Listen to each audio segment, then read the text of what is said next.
Anong birth month mo? January. Sila yung malambing, masarap magmahal, pero madaling magsawa. Habang nasayo pa, sulitin mo na. February. Sila yung super moody, madaling ma-inlove, madali ring makamove on. Sweet, ma-effort, lalo na pag mahal niya talaga.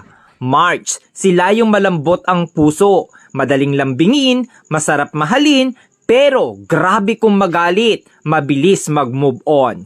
April, sila yung grabe magmahal, todo bigay, todo effort, tahimik pero mainitin ang ulo. Mahilig tumingin sa iba pero ikaw lang mahal niya. May, madaling mainis pero mabilis pasayahin. Maliit na effort mo, natutuwa na. Palaging may love life pero palaging niloloko.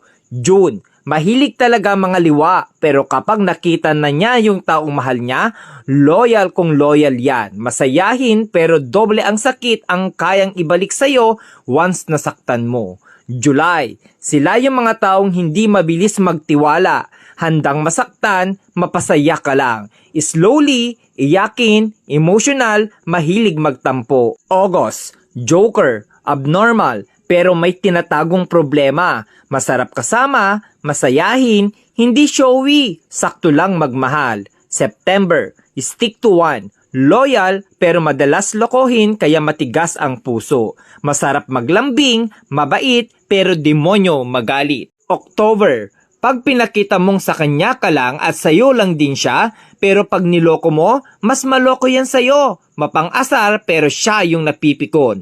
November, hindi mabilis magka-move on sa isang bagay. Marupok, madamdamin, umiiyak ng patago pero kakayanin. December, malibog, joker, mabait, loyal, di ka iiwan, sila rin yung ipaglalabang ka. Hindi sa kanila uso ang salitang suko na.